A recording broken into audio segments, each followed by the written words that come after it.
And what's happening there is that everybody's computers are synchronizing, and they're taking turns transmitting the text, which is sent as these digital tones. This is what's called a keyer. It is for sending Morse code more easily over the radio, and it has some memories in it, so I can send my call sign just by pressing a button. Keyboard. Then we have my main HF radio. This is a Yaesu FT710. It's one of the newest. I do have pretty early childhood memories of Dad making contacts and with faraway places, and at that time, we're talking about the 1970s at this point, that was something where you couldn't just pick up the phone and call somebody in Australia without paying god-awful amounts of money. So it was really, really cool that he could do that. I think a lot of the time people hear like amateur radio or something like that, and a lot of people assume it's like a radio show or something like that, something like for entertainment purposes, and not so much like individual like experimentation, like communications based. Amateur radio is unique in that we are given little pieces of radio spectrum from just above where submarines could communicate from underwater, very low frequency, all the way up to light. Ham radio operators are deeply involved in things like marathons and bike-a-thons, where cell phones are not the ideal technology. I think amateur radio is also a unique hobby because we often say it's 100 different hobbies within a hobby. There's so many different things you can do. I mentioned talking to people in other countries. That is an activity in itself. So people try to collect as many contacts as possible with as many different countries as possible. Since late 2011, I've got about 107,000 contacts in my main log, and I have probably other logs that I've done that might add another 20,000 more, so maybe 125,000 contacts. About every 13 years we hit a peak of the amount of sunspot activity coming from the sun, which makes our radio conditions the very best they get on high frequency bands, and that makes it easy to go very long distances.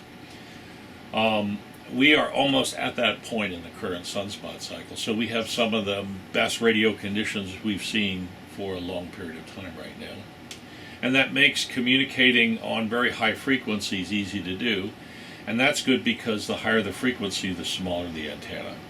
And as you probably saw when you came in the driveway, some of these antennas get pretty big. All right, let's walk on out. We actually go out this way.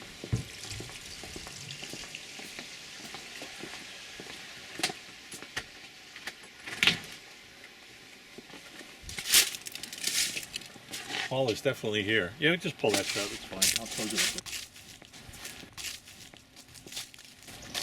It's not too bad out today. It warmed up a little bit. So we actually have a lot of antennas here. We have 3 separate radio towers. The one that's closest to us here is for the moon bounce stuff. That one is what we use to bounce signals off the moon. We're all walking around with radio in our pockets, and everything's wireless, and your Bluetooth earbuds have a radio in them, but you don't think of it that way. But if you do stop to think about it, it's magic.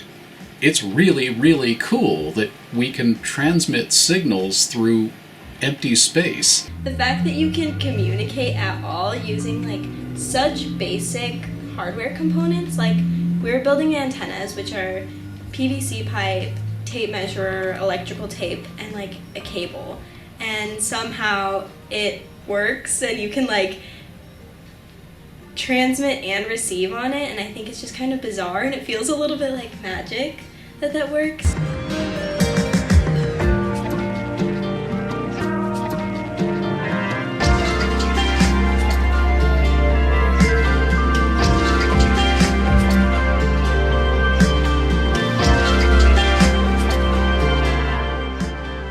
Yeah, so one of the things I do is something called Earth communications, or moon bounce.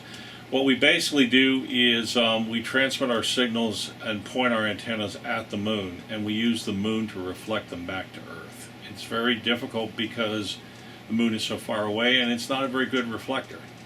It's basically a rough piece of rock and dust.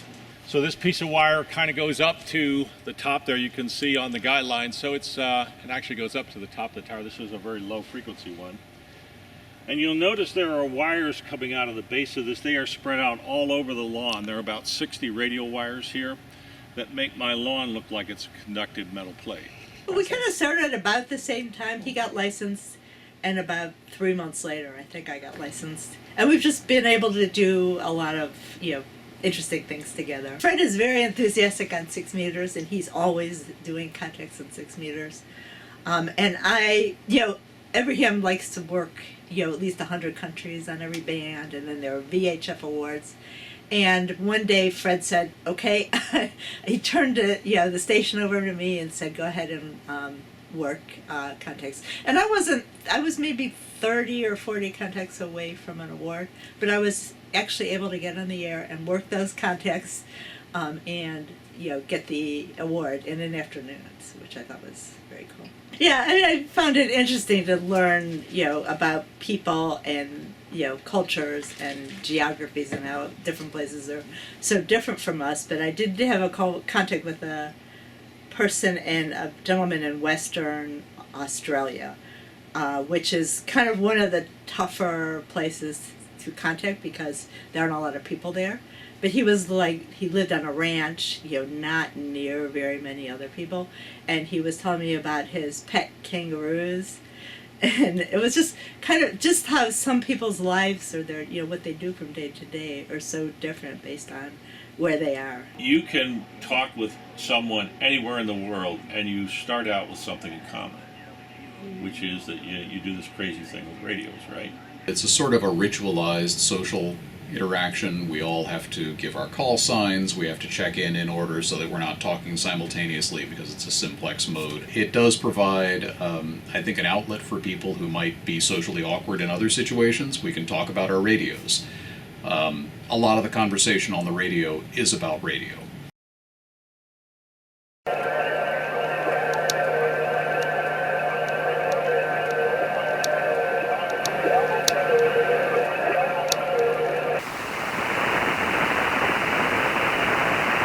This is W1JZR calling all licensed radio amateurs for the Hampden County Radio Association 10-meter net. This net meets every Monday evening at 2300 hours UTC, 7 p.m. local Eastern Time on 28.375 megahertz upper sideband. My name is Gary, located in the Pioneer Valley here in Holyoke, Massachusetts, and your net control station this evening using the W1NY Club call sign.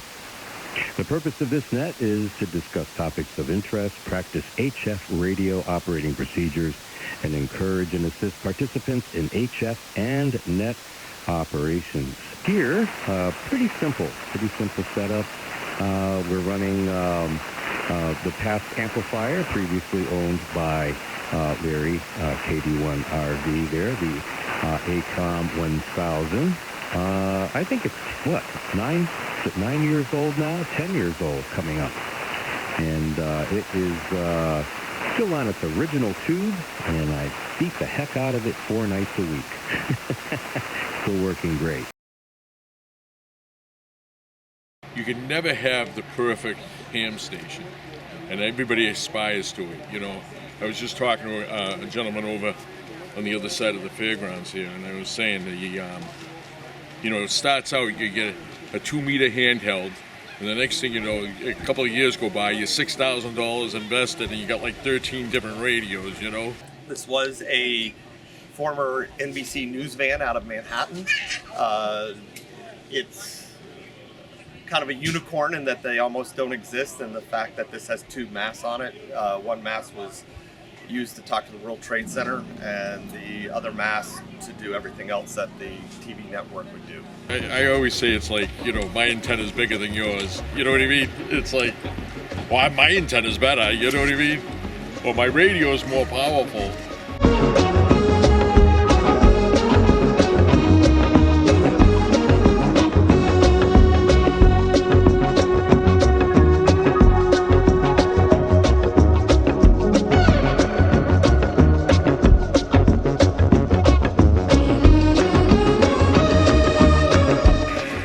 To the Near Fest pretty much since about 1988, 1989. A bunch of my friend who's camping behind me was an amateur radio operator in high school. We were in high school together. I get interested in just originally listening to shortwave and then got into the two-way talking. A friend in high school, I think that's what happened. A friend from high school bullied me into it, and we have adjacent call signs still. That is how it happens a lot. Yeah. I feel like it's gonna happen. Well, because you get your license, and then you're like, who am I going to talk to? And then you're like, well, I got to get some other people to talk to. Yeah. It's a hobby, it's a service, whatever you want to call it, but it's something that anybody can use. It's very liberating because anyone can pick up a radio and talk to anybody else. Probably the interactive side. I enjoy just making contacts. I do enjoy contesting, but sometimes I contest just to get on the air. I'm not like, gotta have a great score. I'm into a bunch of different hobbies that I feel like are tend a little older.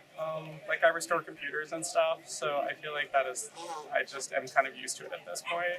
I would say like one of the biggest challenges in this community is diversity. So when I first came in here, it seemed like there wasn't enough, and over the last few years, I've seen a change, a shift since then. Yeah. I feel like more young people are interested. I think the modern internet is broken in a lot of ways. Yeah. Basically on every level. So it is kind of cool to see like alternative visions of communication networks are really interesting. You see Trumpers here, you see anti-Trumpers here, you see queer people here, you see straight people here. Everybody leaves it at the gate, I really think, because we're here for something else. And I like that. If we could be more like that as a country, I think we'd be a lot better. But if someone chooses to make a conversation political, that's a personal choice, but we keep it at the gate because we don't want to, at this point, infringe on anybody. We're here to have fun and be nerds.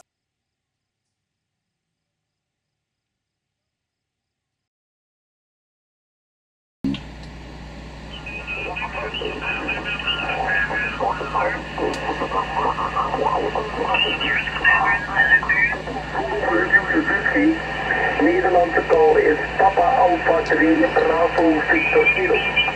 Ik ben hier 5 en Suriname op de X-Dream, oké? Papa Arno.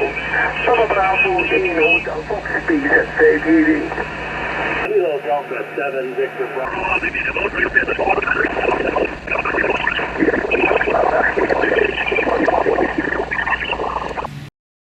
So if you spend any time around ham radio, you will quickly realize that this is kind of a gathering of old men. There are very, very few young women in amateur radio. There's also like very few young people and very few women. So there's very, very few young women who are doing amateur radio. That's why you need because Eric was like, you might want to solder this. And I was like, oh yeah, okay. Good idea. Like, have you soldered before? I was like, yeah, for sure.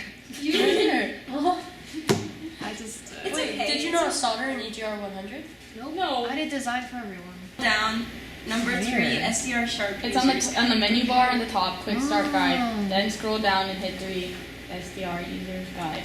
Damn, bro, you got so many tabs open.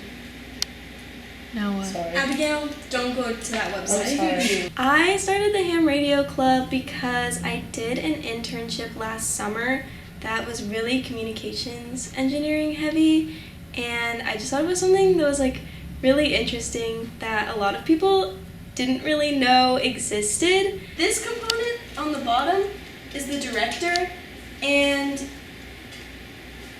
you can have as many directors as you want. They change how directional the antenna is. So for example, if I turn my antenna this way and there's a transmitter right over there, it's gonna pick it up really well. And then if you turn it this way, it's gonna pick it up a little bit less well. It is challenging not to see yourself represented, and I think it is hard because it's not something that's very well known. So getting other young women or young people interested in it is not always easy as well, because it's not super common. Most people don't know what it is. We're using it normal. Ham historically is like fun stuff like this, like real radios, but this is essentially so that when we get and build our antennas, we can plug them into our laptops and essentially get the effect of having a radio. Is it done? Well, why is your taskbar so big? Why, buddy? You keep attacking my computer. I'm sorry. What is up with you? You must restart your computer before you can use it. Don't you know Korean, Gina? I do, but not the hard words. You're just like me, for real. Wait, I don't know. The other 50% is that it's the software. Okay. But only if the dongle doesn't work. Plug in the dongle. Does work, then, you know. Find the file. Tell everyone to find it? Yeah. It's okay. Wait, go over there where it's like big. Advertising. Oh yeah, like over here.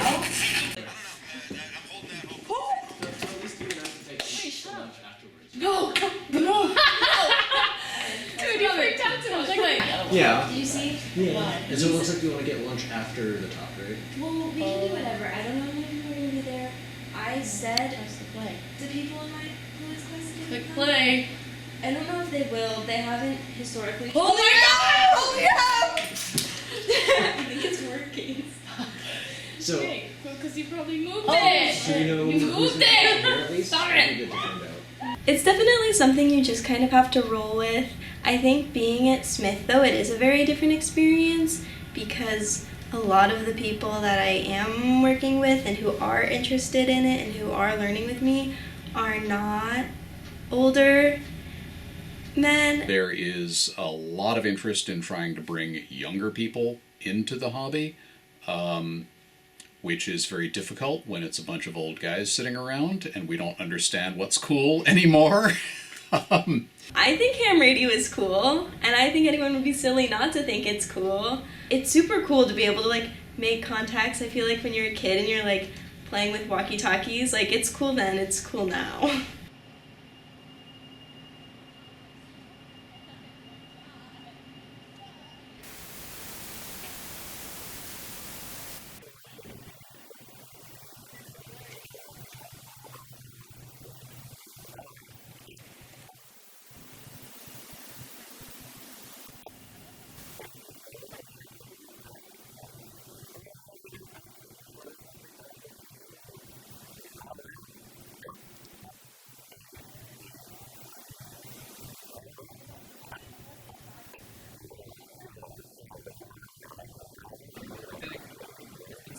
It's been so long.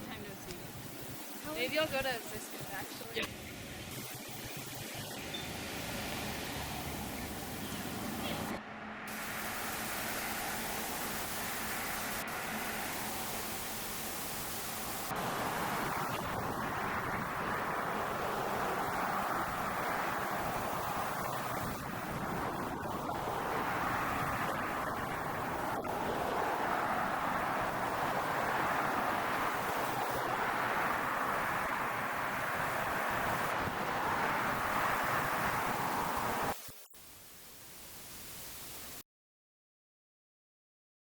Six bucks all over the place. $7. Give me 10. Who's going to give me $10? $10. 11. Who's going to give me 11? I'm hearing $10. $10 going. 11. I got 11. Who's going to give me 12? $12. I got 12. Who's going to give me 13? $13 for the code reader. I got $13. $14 for the code reader. 14. I got 14. Anybody going to give me 15 for the code reader? 15. 15. We've got some bargains. This is how many people out there are working or building antennas from time to time? So we have a variable capacitor. It's for making your giant loop antenna. Look at this. You can put your medical supplies in this, anything you want. Again, uses military-grade Velcro here. All right. You know, everybody's learning Morse code today. I think that was a club project. It was a club project. Do you know what it went for originally? That's German. That's German engineering. This is German engineering. We've heard of Whitman samplers. How many of you have heard of a Whitman sampler? Well, this is an RF sampler. Well, wait, there's more. There we go. We are now in camouflage. You know, you'll need this, and you'll wish you had it. Wall warts. Everybody needs a wall wart. We don't have enough of them. All right, so who wants to build? This is pretty neat. Cold reader in the box. And a good way to spend the evening, one of the evenings. Who's going to give me $10 for the code reader? $10. Who's going to give me $5 for this? $5 all over the place. Who's going to give me $1? Case is worth $1. Who's going to give me $1 for the RF sniffer? Come on. The case is worth $1. $4. Do we have $4 for this bag? $4. $3. Come on, $3 for a bag. You know you'll need a bag. You'll go to the grocery store and they're going to charge you for a bag. Who's going to give me $5 for this? Come on. All right, $5 all over the place. Oh, there we go. I got this.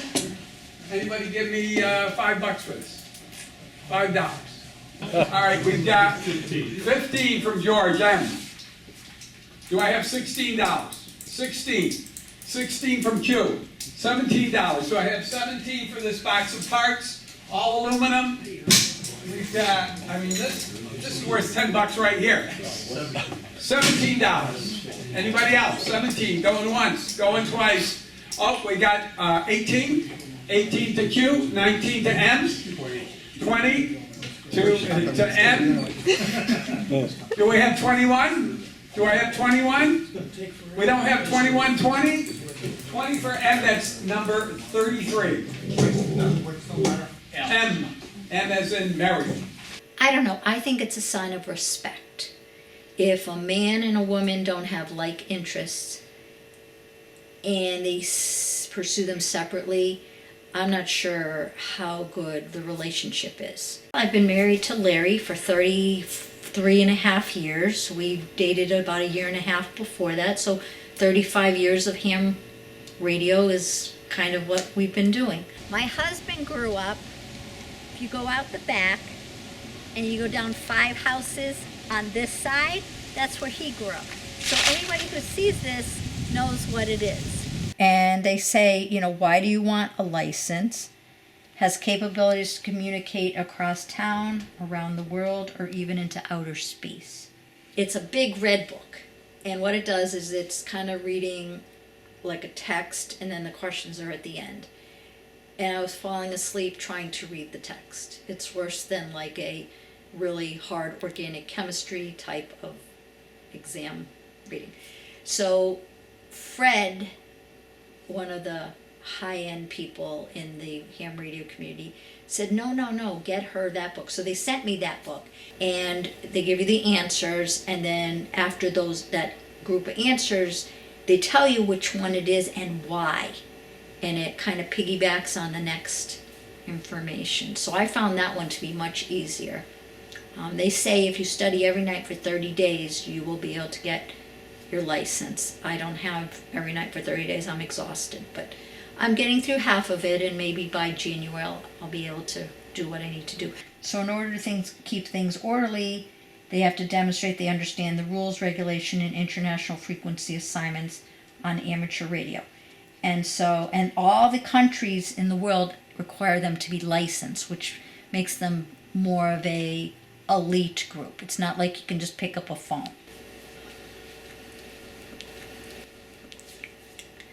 Larry has been pushing me for 30 years to get my license, and due to my own insecurity of failing, I decided that enough was enough, and that I am smart enough to read the book that is over there with the highlighter. I'm about halfway through, and I found that I'm answering the questions more easily than I thought. I also would like this to be a present to him because I think he's ashamed, although he disagrees, when he says my wife is not a ham. So I am trying to bring honor to myself and my family now that I have more time to read. Quick story. When Larry and I were first dating, I went to, in East Hampton, a class, and it was taught by an older gentleman who now is deceased. And I was one of 2 or 3 ladies, and he was talking about antennas, and I don't remember if I asked a question or I had a question, and he said, I don't even know why you're here. Women should not be ham radio operators. And that is the reason I didn't continue 35 years ago. And Larry was there, and he knows that that left a really bad taste in my mouth. So it goes back to my initial statement of, I need to have the confidence to know that I can do what I can. So with that man gone, I don't have to fear. I immediately want to be, like Larry, it's W1AST, because it's really easy to do in Morse code. I don't need to know Morse code, but I want to be W1FAK, which are my initials. And those are available. That call is available, so I think we're going to go with that. So I remembered that the dits came first, so it's 1 is 1 dit, and then 2 is 2 dits, and then when you get to 5, it's 5 dits, which is, dit, dit, dit, dit, dit. I learned dit, dit, dit, dit, dit, dit, dit, dit, dit, da. Okay? So I just spelled a swear word, but I know how to say that swear word, dit, dit, dit, dit, dit, dit, dit, dit, dit, da. And that's shit. So I got 4 letters. I think it's taught me a lot about how people interact with each other. Through folks I've come to know and conversations I've had with people all over the world. Some of the perspectives that folks have on us as Americans or on the rest of the world are things that many Americans, because many Americans never get out of the city they grew up in, much less out of the state they grew up in. Some of us you probably here are luckier than that. But having that perspective of how folks around the world look at the world is, I think, one of the most valuable things that you can gain out of amateur radio. Because radio is integrated into so many things, it's all of our modern life, I think it's interesting and important to have some understanding of how that works. I think if someone asked me if there was an antenna in an iPhone before I started doing ham radio, I probably would have said no, because I think I don't know, I don't even know if I knew what an antenna was besides a giant dish or something like that. But they really are everywhere in everything we use to communicate. Actually, a lot of the time when you're on the radio, the conditions aren't perfect. So that's, I kind of think about the static, and I think it's improved. One skill you develop is being able to hear, call signs, or I don't do too much CW, but being able to hear people talk above the static and start, it really, as you do it more, you hear the noise above the static, the voices above the static. But trying to pull that out, pull the voices out of the static is probably the sound I think of the most. I had a sort of a little mini epiphany when I finally got my HF station set up, and as a ham I knew about radio propagation and what have you, and I had made contacts on HF before, but when I was doing it on a more regular basis and had my own station, I was contacting somebody. It wasn't a particularly unusual contact, someone in Europe, something like that, and hearing other stations coming in from other places. And it suddenly hit me that we're playing music to each other. We are causing waves in the ionosphere hundreds of thousands of feet up that then propagate someplace else in the world, like ringing a bell, except that it's ringing a bell that you can hear in Germany. And they're doing the same thing, and we're communicating this way, and it's all happening instantaneously through this medium that is just a physical feature of the universe, and I thought that was really cool.